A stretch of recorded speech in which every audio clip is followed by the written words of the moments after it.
Hi, everyone. Welcome back. I'm Sonika Garcia, And I'm Brad Davidson, and this is Breaking the Code, a podcast series focused on debunking the myths about the discipline of behavioral science and arming our listeners with the information they need to make sense of behavioral science and to help them apply it to their work as marketers.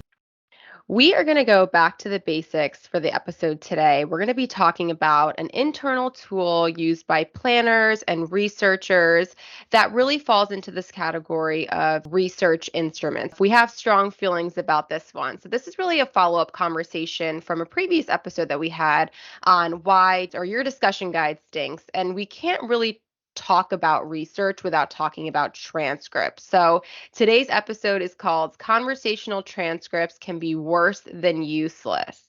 In fact, mostly everyone will jump to thinking about transcripts when they think of a research output, right? Like you don't think about a summary deck necessarily or a recording. It's okay, where's the transcript? What's a transcript? So we want to get into, what is a transcript? What purpose do they actually serve? What purpose should they serve? How do we use them in a way that maybe can be optimized a bit more?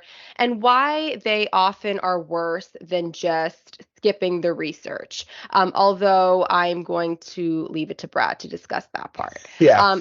Take it away, Brad. I was going to kick it over to No, you. I'm sorry. I was just going to say, I don't know if they're often worse than useless, but they can be worse than useless. Yeah. They can be misleading. But yeah, I'm sorry. I didn't mean to laugh at that one. No. So let's get into it. What is wrong with, I'm not going to say what is wrong with transcripts. There's something wrong with transcripts as they are something that's important in research. Yeah, but they are what they are. Yeah, they are what they are. But what is wrong with the way that we oftentimes use them? So I think a reliance on transcripts is really, really dangerous. So I'm going to start at the end, right? I think if all you do is read the transcripts, you are probably getting a very skewed view of reality. And I will now spend the rest of the podcast explaining why.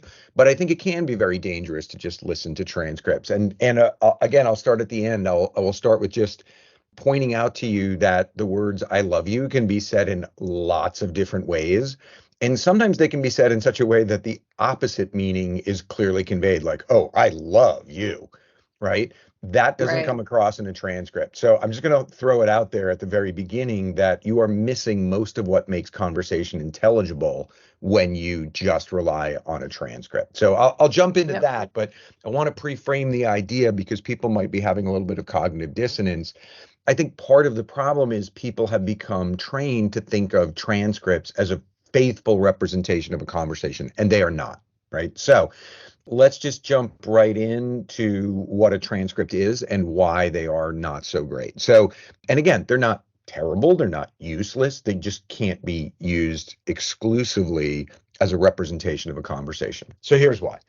All right, first off, a transcript is literally something that you've translated something, you transcribed a set of data to another format, right? So your college transcript, for those of you who went to college, or your high school transcript for all of us who went to high school, it synthesizes your entire career as an academic into a series of numbers and grades. And it sort of obliterates a lot of the information about did you have a good time or how long did it take you, and it just sort of shows you like, here's my GPA, right? That's fine because in many cases that's all you need to apply for a job or to apply for graduate school. They just want to know what courses did you take, how did you do in them, that kind of thing, right? But inherently the idea behind a transcript is that you've translated the information or you've transformed the information to something slightly more compressed than what you started with.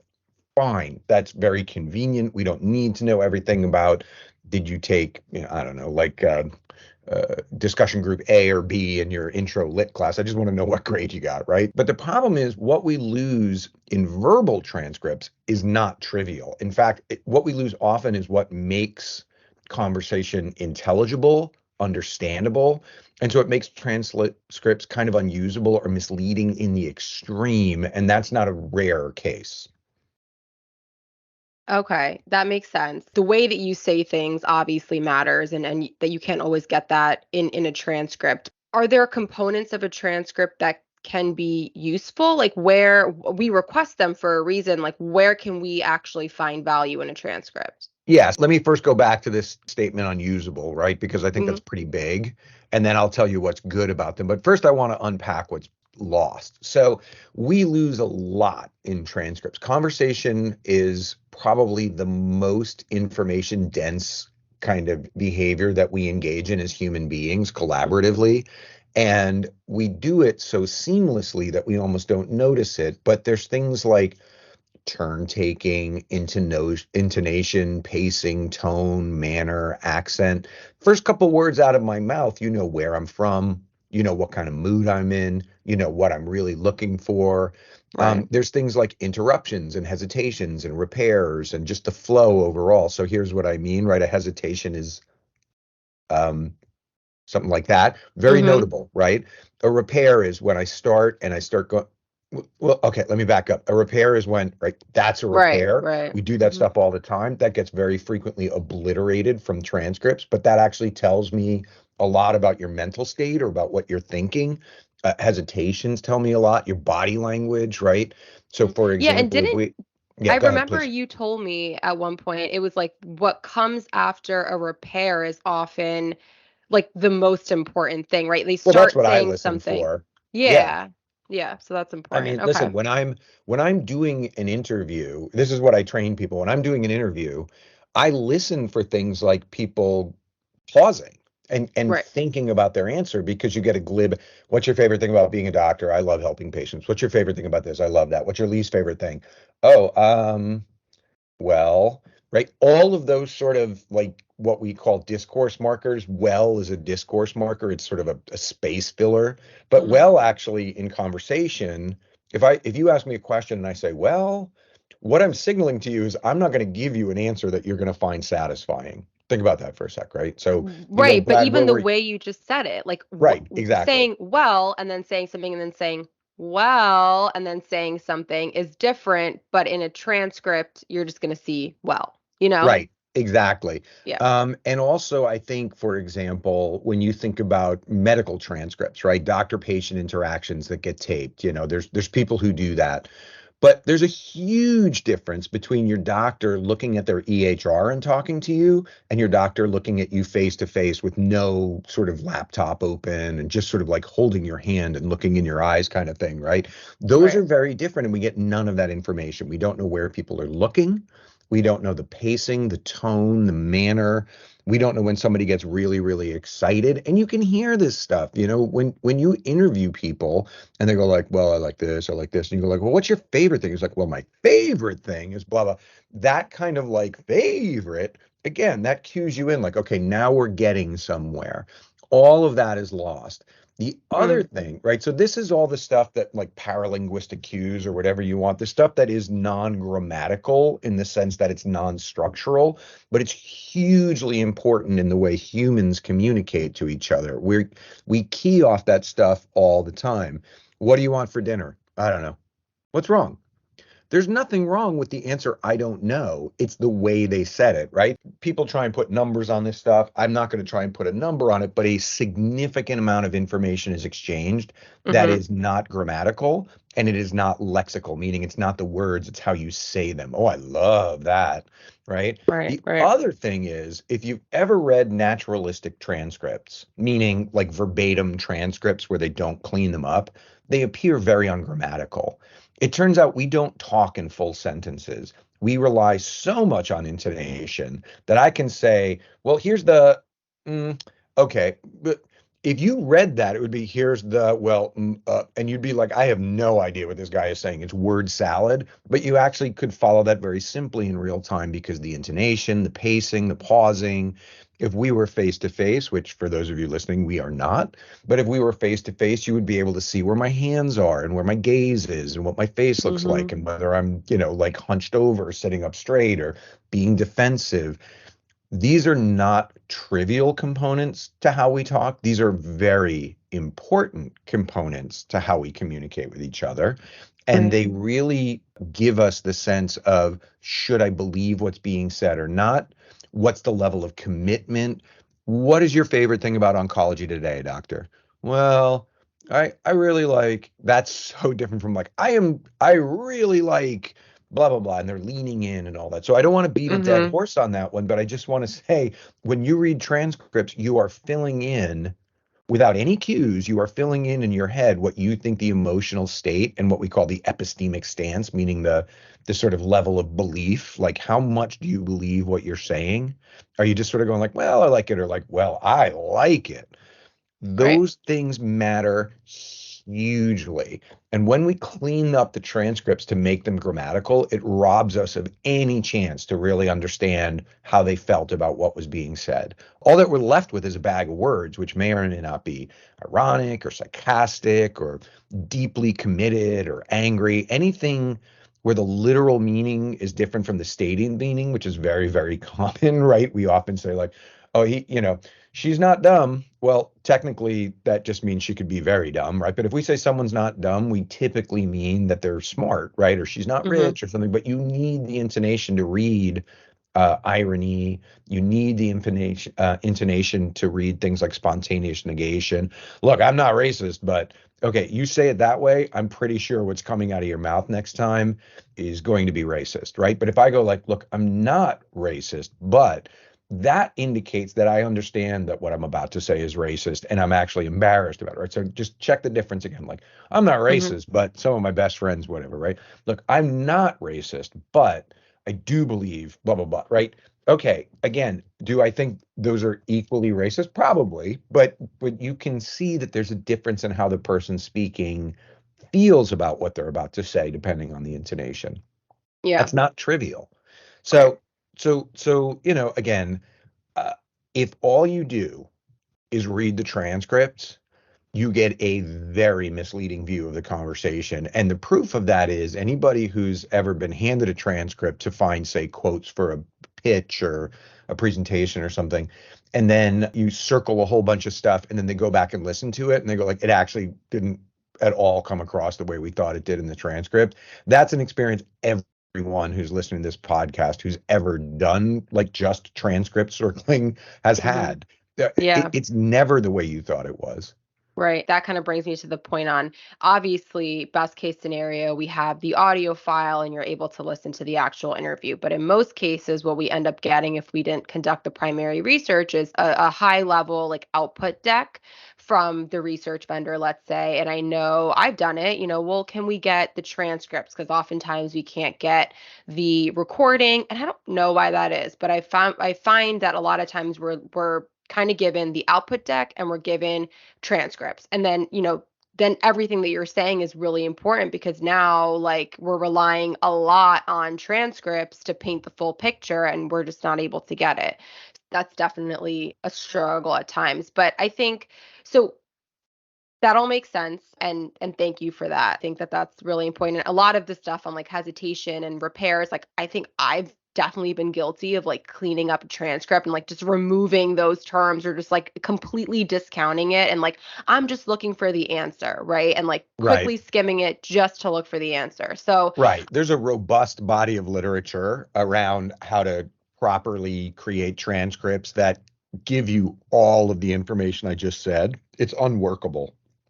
Right. So if you mm, were trying to transcribe intonation, tone, manner, pacing, accent, gaze, body hexis, right? Like, where are you? Where are you pointing to? mhm, Stuff like that. People have tried to do it. I'm just going to tell you, those transcripts make symphonic composition look simple. There's so much. right. When I say these are information dense exchanges, I will tell you the story of conversation analysis, which sounds like just a descriptor, but it's actually a field, Mhm, CA, as they call it. And it's not very, it's kind of esoteric. And the reason is because if you sit down and try and use the CA approach to transcribe things, the full CA approach, it, mhm. it's it's insane. They wrote 700 pages on 30 seconds of a Oh doctor-patient boy. interaction years in the 70s, right? And it was sort Mhm. of a proof of concept, but like if you're going to do like hundreds of pages for 30 seconds, no one's going to do it, right? Right, I think right. it's more of a proof of concept at that point, right? Yeah. So you asked before, like, what can you get? Well, of course you can Yeah. get things.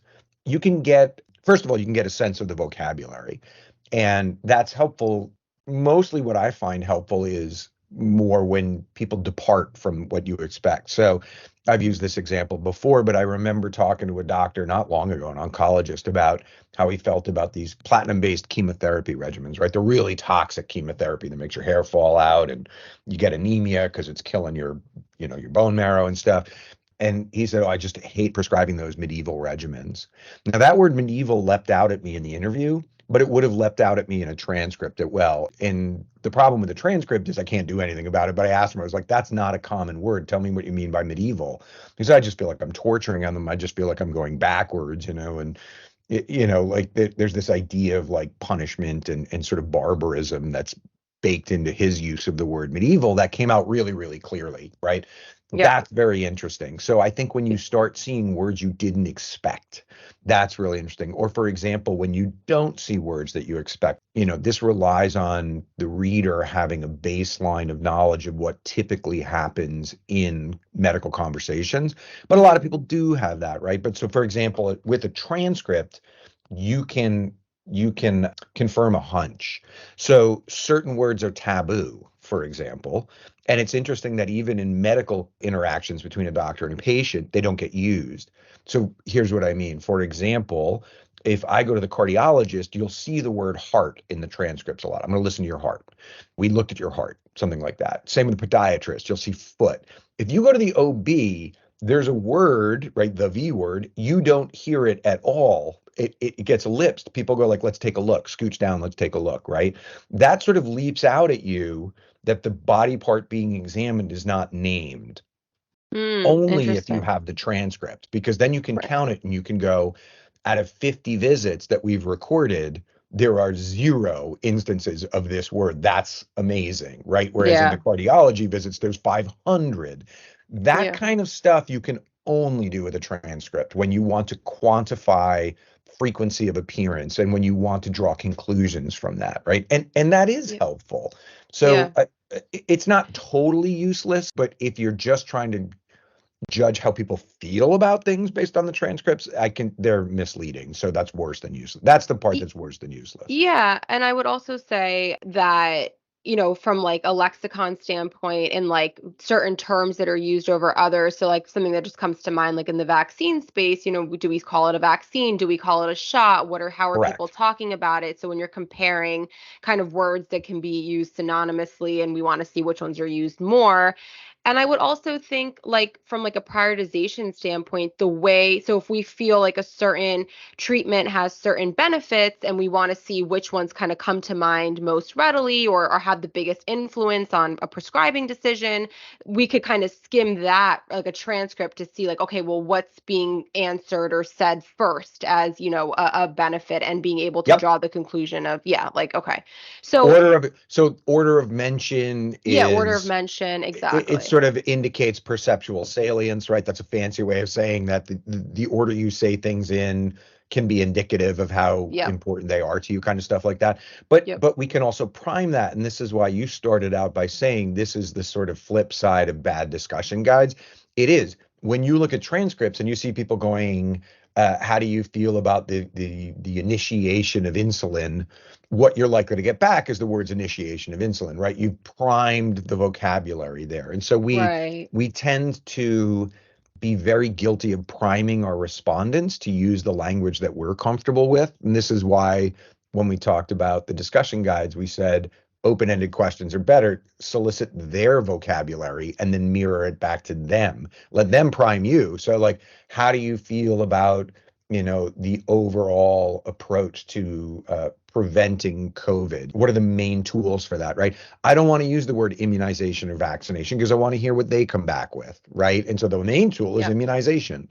Good. Yep. Now I know that's how they refer to it. So I go like, well, let's talk immunization. Do you see Hmm. what I'm saying? Hmm. Like that's Yeah. something that you get trained very extensively in trying not to ruin the site, as they say, to seed the discussion with what you use as vocabulary. And Hmm. that you can actually see in transcripts because they're sequential. So a good Right. transcript Exactly. will show you where you messed up a little bit procedurally and gave them language that came back to you. But that's why something like medieval is so interesting because you go back in the transcript and you go like, nope, I did not refer to the Middle Ages in any way. So Mm. that is absolutely his spontaneous word. So Yep. So again, look, I'm not trying to be fussy. I think people can be very fussy about research. I'm being very clear. I think people misread transcripts all the time. I think it's because they're absent most of the really important data about how people feel about what they're saying and how firmly they feel it and how easy it was for them to produce it. So yeah, if you just rely on the transcripts, you are getting a keyhole view that is potentially quite misleading. Mm-hmm. Love it. All right. Well, with that, that is our discussion on transcripts, how to use them, how not to use them, and hopefully Just yeah, we can approach reviewing transcripts a little differently. I mean, I know that I will. So thanks, Brad. absolutely. Yeah, just be careful, right? I mean, again, I Yeah. think I think transcripts are useful, just they're not the whole picture. And Yeah, with they're not the that, whole man, I picture. think we've beaten up transcripts enough. Yeah. Amazing. Okay. Thanks so much. Thanks, everyone. Until next Bye, Sneaker. time. Bye. Breaking the Code is a podcast by Havas Health and Use Medical Anthropology Department. Created and produced by Brad Davidson and Sneaky Garcia. Content editing done by Catherine Rossi. Post-production audio editing done by Gabriel Allen Cummings. And inspiration by all of you. Thanks for listening and your continued support. If you enjoy these episodes, we would love to hear from you. Please leave a rating and subscribe. Until next time.